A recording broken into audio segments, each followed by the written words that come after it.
Well, good morning, Warning fans, parts of the Warning Army, of which I am one. It's Ken Lawson, Renaissance Man, and I am here again with a Pepsi Center show from the morning. This time it is Amour. I'd asked in the last video if you all wanted me to keep these up, and it was a resounding yes, please. The more warning content, the better.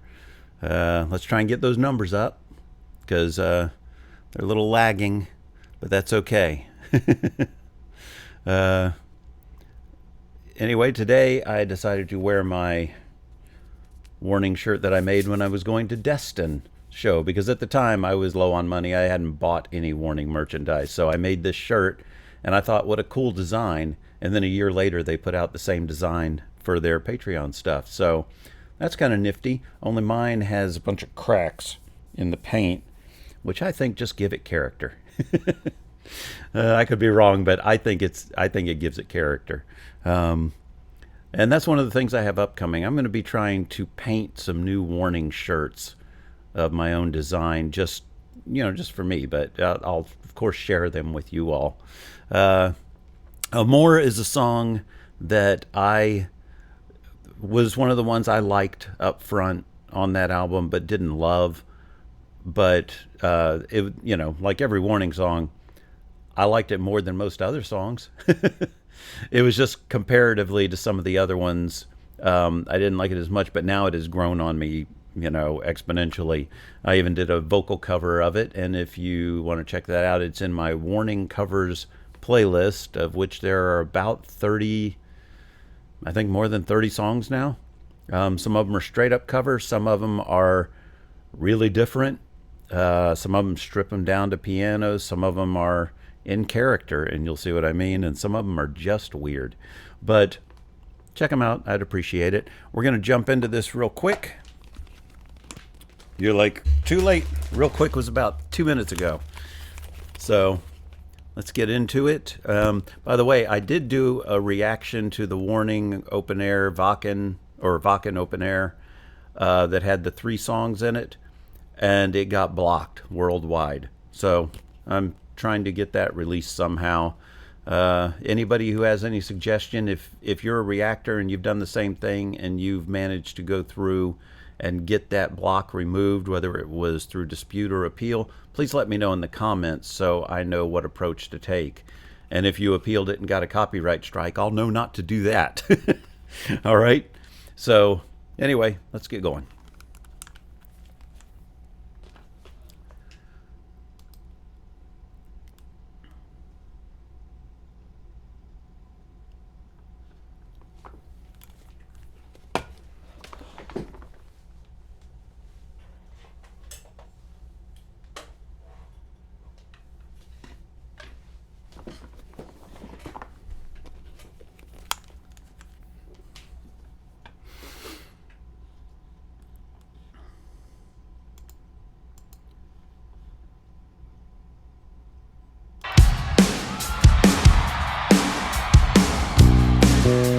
Usual snappy sounding drum kit in this series, and I adore the lighting for this show. It was great that they got a real lighting designer, and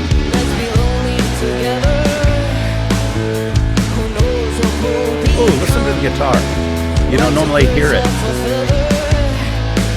as good.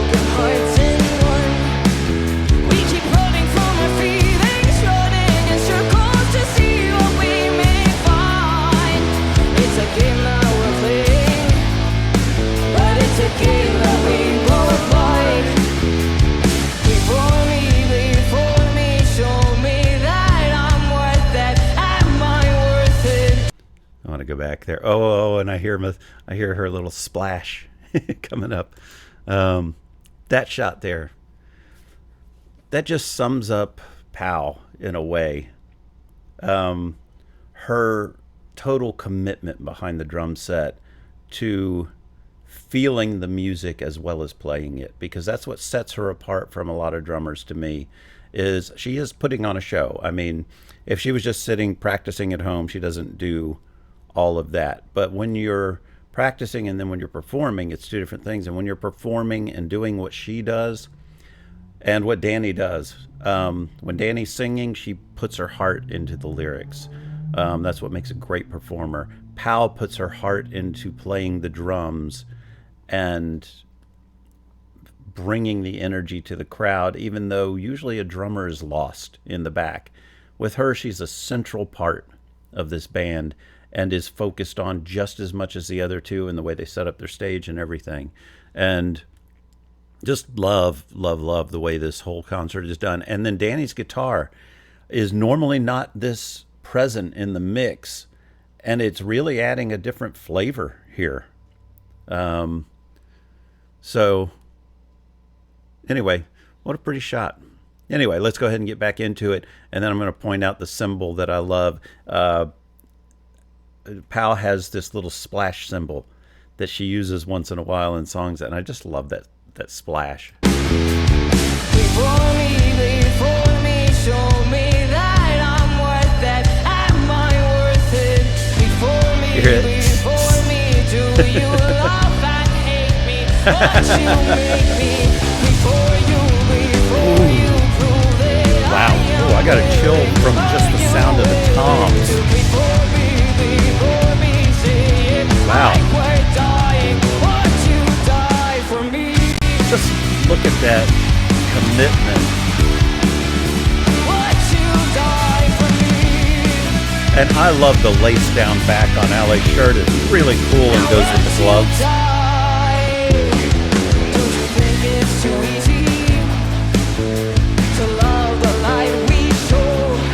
This harmony coming up. Perfect.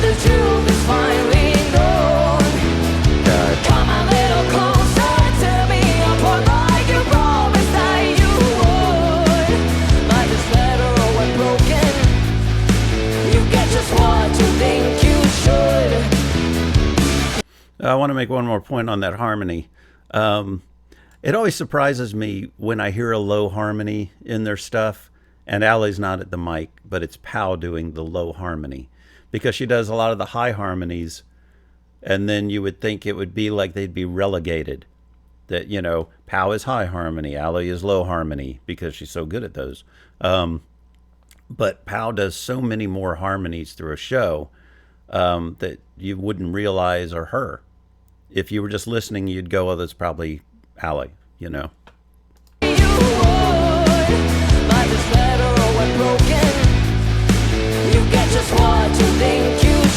I'll say again, too, I love the screen behind them.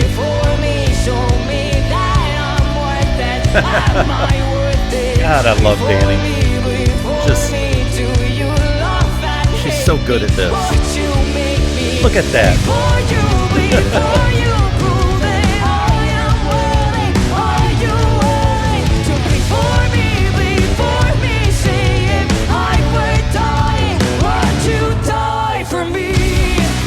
Wow, this sounds...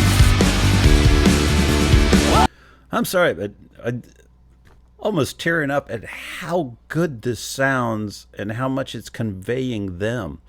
It is by far the best recording I've ever heard of this song, because, like I've said in the other videos, the clarity of this mix without losing aggressiveness to get clarity. And anybody who's mixing knows what I mean. If you go for aggression, sometimes you can muddy up a mix, but they have managed to spread the guitars out enough to leave that hole in the middle for the drums and the bass and the vocals and all that to fill their space in such a way that every single thing is crystal clear. And especially when she hits those low toms now, very often you hear a and it's that kind of sound. Here it's you know, it's that kind of thing. It's just the difference between a little bit of muffle as opposed to crispness, making all the difference. And I'm sure even you who aren't musicians or producers or mixers or whatever can still hear that difference, and you may not know what it is, but you're feeling that it just has more energy and that everything just feels clean. you die for me? Now would you die? Oh, listen to the crowd. Wow. Another chill.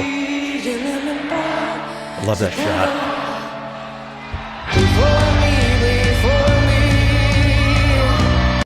Okay, this little break right here. I want to go back and hear it again. The other songs I've really liked, but this one is actually hitting me in the feels a bit. It's really interesting. Wow, I didn't expect that. The interesting thing here is when I did the cover of the song, I was like, damn you guys for writing this section in French, because now I got to learn something in French. But what astounds me is here you've got a Mexican audience who predominantly speak Spanish, who have learned to sing their words in English, and so it's probably no different for them learning the French part as well, because now they're singing it in two languages that are not native to them, unless they're bilingual, as the girls are. But I wouldn't be surprised if a lot of them aren't. But they still learn the songs in the language. It's something you don't hear in a lot of shows from foreign bands where people that don't speak their language learn to sing it in that language. It can be hard, which I learned with Narcisista, because I don't speak Spanish at all. Anyway, let's get back to it. And I love this breakdown. This entire breakdown is beautiful. I just wanted to hear this again. It's so beautiful. And look at the softness in her face while she delivers it. Listen to the low tom here. It's so clear. And her harmonics and stuff in here.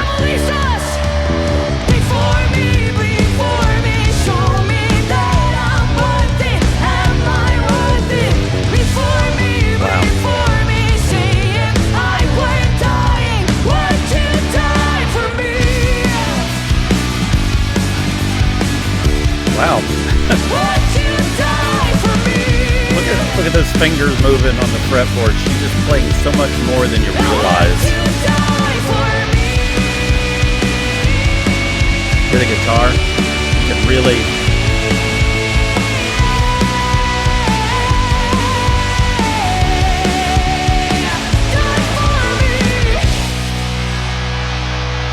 I want to back that up a little bit. I don't know that I ever noticed this much before in the live recordings. I love this pause on Allie because she's smiling while she's singing the backup, which is a big thing. Smiling while you're singing can change the tone of what you're singing, even though it doesn't seem like it should. It does. It's a really odd thing.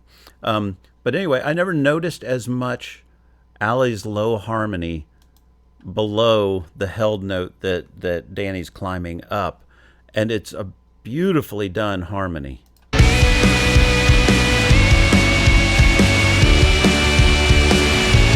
Right here, listen. Beautiful. Wow, another chill.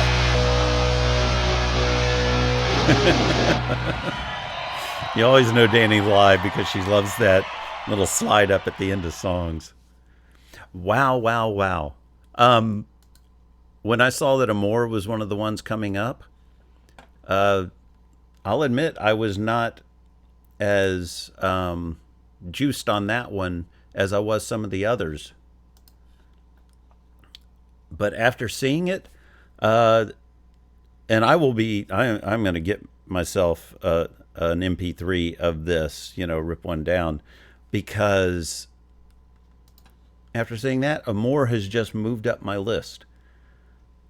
And it's so funny how you can do that. Yes had a couple of songs like that on the Album version, I was not that big. Then they put out Keys to Ascension and played those same things, and I loved those versions. But the album version, they were playing the same things, singing the same notes, but it was just a whole different experience. It's the same with this.